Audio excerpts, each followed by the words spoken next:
subtle ways to make him want more with you. Hey, I'm Antje Boyd with Magnetize Your Man, and after being a dating coach for 10 years, and of course being married for almost 9 years now, and now also being basically a mompreneur of like a 15-month-old, right? On Sunday, our little one is going to turn 15 months, right? I'm going to share a little bit what I've seen, the insights I have gained in actually seeing what are actually subtle ways, you know what I mean? Not like obvious ways, because obvious ways they're coming off like manipulative, right? And they're becoming off like kind of calculated, and it's actually like very masculine. You know what I mean? To use strategies, it's very masculine because you're actually the one who's controlling. Because you are actually controlling the perception that the man has of you. That's not feminine at all, right? Because feminine is actually like receiving, not controlling how the man perceives you. And so that's why we want to talk about the subtle ways to make him want more with you. And that's actually something that it's more about like really seeing what are you doing in private regularly, right? Because what you see in public is usually the product of what you're doing in private regularly. And so what are some of the ways to make him want more with you? And by the way, also, if you have any questions about that, you can always pop in as well. Talk to the hand.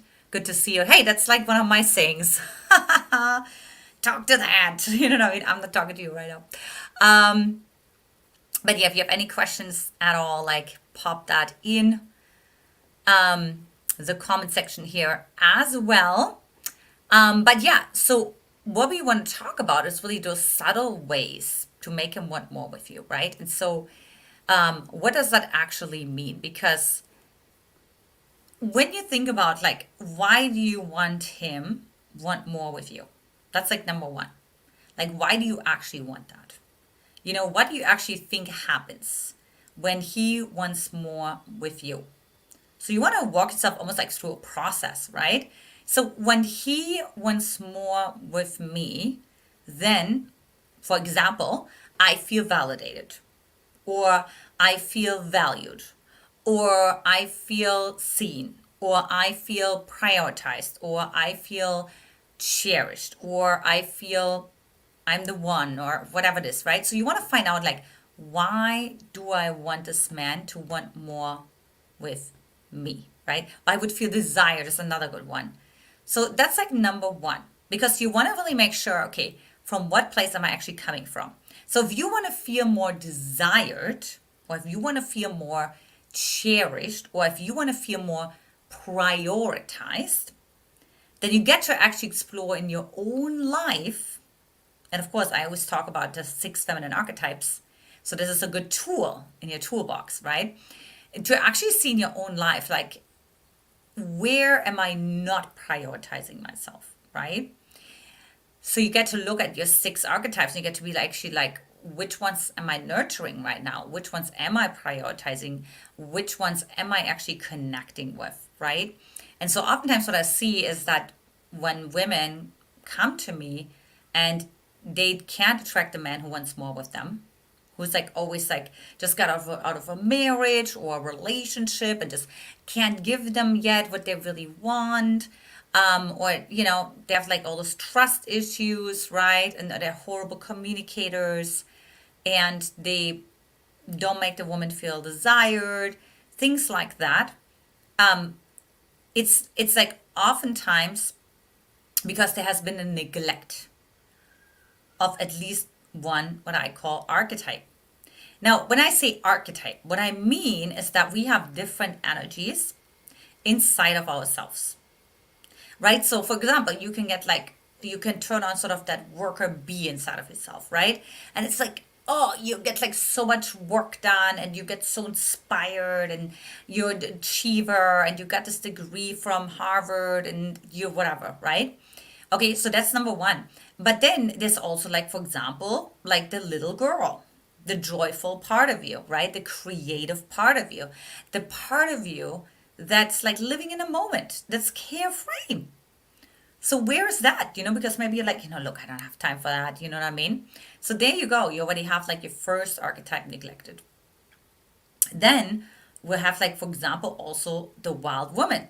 And so you may look at the wild woman like, I don't want to like really embarrass myself. I'm not going to let my hair down. I'm not going to be as angry as my dad was, right? Like, I'm not just going to like be a rage monster. I'm going to be the reasonable one, right? I'm going to learn how to communicate actually in a very, like, sophisticated way, right? Because, I'm not really like that emotional kind of person, right?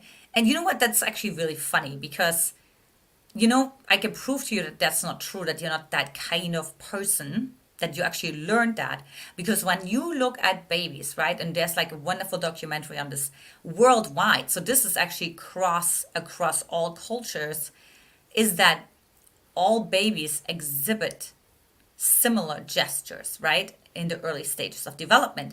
And then, of course, they learn, the cultural aspect of that and so on, right? So they express their emotions, and then they learn, oh, it's not to explain my, okay, just like kind of, wait your turn, and like, let's be more logical and be a good listener, right? And be a good follower, right? As long as I say, go, be a good slave. Um, yeah, because like I have a whole idea on like why this is happening and why kids are being trained that way, right? Because they can be easily influenced that way, and they can easily be manipulated that way, and they can easily be enrolled into other people's agendas in that way, and actually not actualize their own power, which is actually very much a benefit, in the benefit of some individuals on this planet, right? Let's just say that. So, in any case, you actually want to see. But what I've saw when men would just like drop off the earth, they would just kind of become less interested, right? Would just kind of like not really, was actually me neglecting my connection with my wise woman. Right, with that part inside of me that's actually responsible for my spiritual growth, with my relationship to God, which is so funny, right? Because what happens is I could never hold my relationship to God while I was in a relationship. Because like as soon as I was in a relationship, or like let's say situationship or reactionship, so as soon as I was in a situationship slash reactionship, I would make the man the source of my happiness because my nervous system was wired that way, right? And so then, of course, the brain deletes, distorts, and generalizes based on your unconscious expectations. So then the brain deleted that I have a relationship with God, right? Like, hold on a second. Like, let's see what God has to say about that. You know what I mean? Let's actually pull back. Let's actually take a night off and things like that.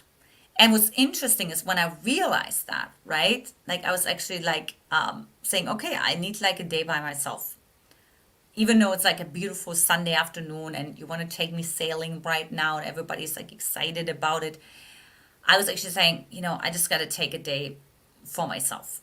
And the crazy, quote unquote, crazy thing was that the man was like more motivated to pursue me. And this was never meant to happen in like a manipulative way, right? I didn't do that because I was attached to an outcome, but I realized that I was out of balance. And I was like, if I'm out of balance, then it's going to end anyways. So I may as well just start taking care of myself now so that at least I give this relationship, situationship, you know what I mean, a chance and see what it can turn into. And so I don't think there's a coincidence of that, because if you focus on all of your energies and archetypes inside of yourself, but you are so magnetic because you come from such a full place. Right? It's a very subtle way because it's energetic. Right? It's not somebody's like, wait, did you get a new haircut? Like, did you learn how to communicate differently? What's going on, right? And like nobody can figure out what's going on. Like only you know, right? You know that you cleaned your house, energetically speaking, right? You know that you took inventory of the different energies inside of yourself, right? Only you know what I mean? Like that you loved yourself, that you invest in yourself in all ways possible. And other people, they just can't track it, and they just want to figure it out, and they want to kind of reverse engineer it. How did you do that? But the reality is that it actually came from a genuine place. And when I say genuine, what I really mean by that is my husband always says that you want to commit to the process, but you want to detach from the outcome. That's true genuineness, right? It's like you're not attached to the outcome. It's very attractive when you take action and you're not attached to the outcome. And I found this always to be true when I was like on my dating journey, even in my collaboration journey, building this particular business, obviously, has always been if I just had conversations because God told me to have this conversation, right? To just, you know what I mean, to full on connect, you know, to be of service, that it came back to me like tenfold in ways you can't even imagine, right? And so that's my thing for you today. It's like a subtle way to make him want more with you. So the number one is actually identifying from what energy do you want this more from, and actually activate that inside of yourself. And number two is to identify which of these energies and archetypes inside of yourself are you actually not, haven't really developed them that much yet, right? There's of course always an opportunity. Now, if you want to learn more about like how to develop that, right? Then hey, right now I created a brand spanking new training to discover the 5 simple shifts to get the relationship you want. So go hop on over to getlovetraining.com or click the link now in the descriptions or in the comments below. All right, ladies, lots of love, and I will talk to you in the next live. Take care. Bye-bye.